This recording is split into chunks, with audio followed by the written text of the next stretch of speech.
Şimdi Aşk Reyonu'ndan biraz bahsedelim istiyorum. Hı hı. Çisil Oral yazdı, Şenol Evet, Önder evet. yönetti. Gülsim Ali ile birlikte Hı oynuyorsunuz. hı. Gülsim'e de selamlar. Programımıza konuk Hı hı. olmuştu. Dramaturgunuz Arzu Önder, Hı hı. dekor tasarım Hüseyin Çiğdem, ışık tasarım Eren Karataş, kostüm tasarım Nur Koyuncu, ses Erman Aşıkoğlu, koreograf Caner Peçenek, reji asistanı Zeynep Nur Tolgay, Berk Kaçar, yapım ekibi Gizem Şirin, Bülent Sakıncı, Yener Kılıçarslan, Sırma Gül Duman, yapımcı Kemal Taşkesen, yapımda Atlas Yapım. Evet. Tiyatro önemlidir, tiyatro karnesi her zaman okunmalıdır diye ısrarla altını Teşekkür ederim çizerek abi. bunu okumak istedim. Senin kendi yazdığın bir oyunda var, Tek Kişilik Kaybettim. Onu da Hı hı. konuşacağız yakında. Onu da sahneleyeceksin. Aşk Reyonunu biraz konuşalım isterim. Aşk Reyonu bizim Gülsüm Ali ile beraber çıktığımız güzel bir yolculuk. Büyük dalgalar atlatarak kıyıya yanaştırdığımız güzel bir gemimiz bizim. Neden öyle dedin? Zorluklar yaşadık prova esnasında. Yönetmen değişikliğine gittik. Bir sürü şeyler oldu ama biz her şeye rağmen cepheyi terk etmedik ve devam ettik. Ve çok da güzel bir şey çıktı ortaya. Beraber oynuyoruz. 10 oyun oynadık şimdiye kadar. Sezonun sonuna doğru çıkardık. Çünkü yeni sezon hazır olsun diye oyunu biraz pişirmek istedik. Anadolu'ya çıktık. Her yerde oynadık. Oyun pişti, güzelleşti. 3 oyun İstanbul'da oynadık. Kocaeli'nde oynadık. İşlerimize ket vurmayarak tiyatroyu devam ettirdiğimiz bir yere gitmek istiyoruz. Yapımcımız da Kemal Bey burada bize çok esnek davranıyor. Çünkü oyunculuk sadece tiyatro oyunculuğu değil. Biz alan açılan her yerde oynayabiliyoruz. Bazen Tabii. sinema, bazen televizyon, bazen tiyatro olabiliyor. Dolayısıyla hiçbiri birbirinin önünü kesmeyecek şekilde oynamaya, daha çok acting halinde olmaya devam etmeye çalışıyoruz. Neden sevdin Aşk Reyonunu ve neden içindesin? Günümüzde aslında çok fazla şey anlatıyor bize. Çünkü hepimizin derdi var. Görünür olmak. Görünmek, var olmak, burada olduğunu söyleyebilmek. Dolayısıyla artık görünür olmanın algısı biraz sosyal medyayla, biraz modayla çok değişkenlik gösterdiğini düşünüyorum. Evet. Çünkü insanların güzelliği dışarıda aradığını, güzelliği marjinallikte, çirkinliğe yakın bir yerde olduğu, kendi güzelliğini kapattığın bir yere geldi. Bunu takarsan güzel olabilirsin. Bunu alırsan güzel olursun. Tabii. O çantaya o kadar para verirsen güzel olabilirsin. Onu taktığın anda statün artar.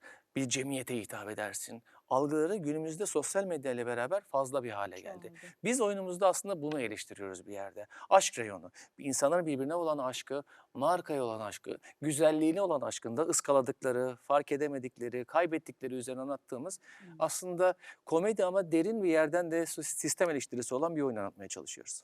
Peki hemen oradan Kaybettim'e Hı hı. geçmek istiyorum. Tek kişilik Hı oyun. hı. Sen yazdın. Evet. İllüzyon gösterilerinin de olduğu alegorik bir tiyatro oyunu diye Hı nitelendirmişsin. hı. Lüks ve avantaj olduğunu anlatıyorsun kaybetmenin. Evet. Bazen kaybedersin ve bu sende dibe götürür seni, işte depresyona götürür, hayal kurmaktan imtina edersin, aşık olmaktan imtina edersin, yeniden denemekten vazgeçersin. Hı hı. Kaybetmek seni kapatır.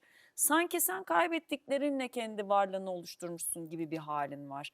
O yüzden kaybettiklerinin üstünden geçmek nasıl geldi sana mesela? Hepimizin kaybetme hikâyesi vardır ve burada oturuyorsanız muhakkak bir yerde kaybettiğiniz için burada oturuyorsunuz. Kaybedip tekrar ayağa kalktığınız, kaybetmenin verdiği rahatlık, kaybetmenin verdiği o lüksle beraber buradasınız. Çünkü bir daha başladınız. Kazandığınız zaman bir şeyi korumak istersiniz. Para da olsa, statü de olsa, ün de olsa, şan da bunu korumak için efor sarf edersiniz. Ama Tabii. kaybettiğinizde koruyacağınız hiçbir şey olmaz. Ve Evet. bir daha başlamak için mükemmel bir fırsatınız vardır. Dolayısıyla kaybetmek insanı hafifleten, hafifletip gururlandıran ve şevk eden bir şeydir. Bunu şevke dönüştürmek bir zihinsel hali, zihinsel yolculuktur bu, zihin halidir. Dolayısıyla ben çok kaybettim. Kaybetmenin verdiği o rahatlıkla buralara gelebildiğimi düşünüyorum. İnsan hayatta bazen kendini kaybeder, bazen aşkı kaybeder, Tabii. bazen parayı kaybeder, bazen en sevdiğini kaybeder, yakınlarını kaybeder. Ama hep bir kaybeder. Bir kaybetme halini anlattığım bir hikayeyle başlıyorum hikayeye. Ve bunları anlatırken de sahnede bir şeyler kaybediyorum. Ve ilk anlattığım hikayede annemin beni Kemeraltı Çarşısı'nda ilk kaybettiği hikaye. Gerçekten mi? Orada kaybolmamla başladığım bir hikayeyle daha sonra özgüvenimi nasıl kaybettiğimi, sonra aşkı nasıl kaybettiğimi, sonra kendimi nasıl kaybettiğimi, sonra parayı kaybettiğimi anlattığım, sonra en yakınlarımı, sevdiklerimi kaybettiğim, veda ettiğim anlara geliyorum. Ve sonra da kendimi kaybederek gösteriyi bitirmeye çalışıyorum. Bir otobiyografi gibi olmuş Çok kayıplar fazla böyle üzerinden. otobiyografi gibi değil. Bunun bir nasıl örneklemek istersem modern bir Said Faik hikayesi gibi olmasını istiyorum aslında. Mesela. Bir stand-up gibi değil de Evet. gerçek bir tiyatral bir oyun olması için çok Anlatıcı uğraşıyorum. olmak Evet, istiyorsun yani, yani. eee, modern meddahlıkla hikaye anlatıcılığını bir araya getirip bunlarla beraber öykü anlatıcılığını Eee, illüzyonla süslediğim hem kendi hikayelerimi hem yazdığım hikayelerimi, bazen abarttığım, bazen yalan söylediğim hikayelerimi sizlerle paylaşmak için bir yolculuğa girdim aslında. Oyunculukta anlatıcılık en zoru. Yani, canlandırmak daha keyifli Evet. ama anlatıcı çok böyle iplik yani. İncecik bir iplik ve onun üstünde yürümek gerçekten. Peki şimdiye kadar kaybettiğin bir şey, keşke kaybetmeseydim dediğin? Zaman çok kaybettim. Bunun artılarını da gördüm, eksilerini de gördüm. Ama zaman benim için çok önemli bir şey. En çok kendime kızdığım şey, oynamak için beklediğim anlarım var benim. Yani? Bir iş gelmediğinde bir işin gelmesini beklediğimiz anlar var mesela. Bu anlarda yaratmadığımı, yazmadığımı, oynamak için bir şey yapmadığımı ve Hımm. harcandığımı düşündüğüm ve benim en verimli anımın geçtiğini ve benim için şu anda bir iş teklifi gelmediği anın beklediğim anlar benim mesela en üzüldüğüm anlarımdır. Hımm. Neden bir şey yapmadım? Neden var olmadım? Kendi sistemime niye çomak sokmadım dediğim anlarım var mesela. Hımm. Zaman benim için çok önemli bir şey. Haklısın, benim için de öyle. Peki dijital platform ya da ana akım, şimdi işte dikey diziler Hı hı. başladı. Böyle projeler değerlendiriyor musun? Senaryoları okuyor musun? Seni dedin ya tiyatro var ama Hı Gülsüm'le hı. ikimizin de programı önemli. Senaryo okuyor musun ve biz seni görecek miyiz ana akımda, dijitalde ya Evet, da dikeyde? dikey dizi çektik en son. O ne zaman yayınlanır bilmiyorum. Geçen sene TRT'de bir işimiz vardı. O final yaptı. O geçen seneden beri zaten çok kısa bir dönem oldu iş yapmadım. Tiyatroya yöneldik. Hı hı. Bu sene iş kabul etmedik ama sezonda galiba bir şeyler var gibi. Benim menajerim de çok gizemli bir menajerdir. Hı hı. İş oluş sürecini sana anlatmaz ve der ki bu iş oldu sen kabul ediyorsan diye bir anda sürprizle geliyor. Dolayısıyla A!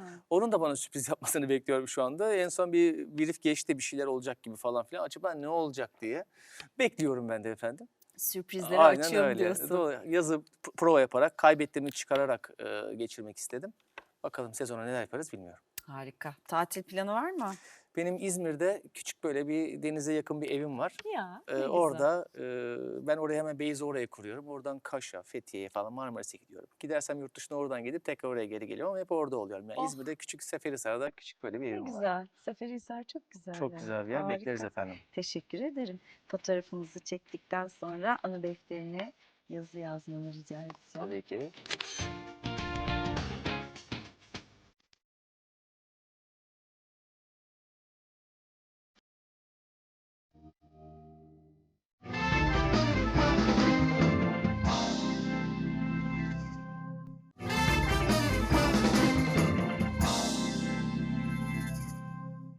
Sürprizlere açık olan haline hep seni geliştirecek, değiştirecek, dönüştürecek, sağlığını, huzurunu sarsmayacak güzel sürprizler dileyerek programı sonlandıracağım. Çok teşekkür ediyorum. Ben teşekkür Gene ederim. böyle bana bir şeyler hatırlatmış oldun. Her konuğum bir şeyler hatırlatarak ve aslında böyle cümleler bırakarak gidiyor. Yaramaz olmak güzel şey. Ben seviyorum, yaramaz çocuk da seviyorum. O kabına sığmayan, anlatacakları olan ve evet içindeki çocuk da kalacak. Kardeşim 49 yaşındayım, hala içimdeki çocukla çok mutluyum ve çok eğleniyorum. Dolayısıyla içinizdeki çocuk yaramaz olur, sakin olur ama oyun oynamayı sever ve gözleri hep ışıldar. İzin verin, göstersin kendini. Gerçekten en yağmurlu havada böyle gökkuşağı gibidir o içinizdeki çocuğun enerjisi. O yüzden bize bunları hatırlattığın için de çok teşekkür ediyorum. İmkan verdiğiniz için ben teşekkür ederim. Harika şeyler olacak. Bence takipte kalın derim. Bir başka bambaşka sohbetlerde tekrar bir arada olacağız. Hoşça kalın. Dışa bakan düş görür, içe bakan uyanır demiş Gustav Jung. Sevgili Ümit Kantarcılarla tam da bunun üzerinden gidebildiğimiz bir sohbet gerçekleştirdik. Sevgili Ümit sayfasının satırlarını şöyle tamamladı. Hayatın size sürpriz yapacağını unutmadan, ilkeli ve iyi insan olmayı unutmadan yaptığınız her haşarılık size güzellik olarak geri gelecektir. Kaybetmenin verdiği rahatlıkla, sevgilerle.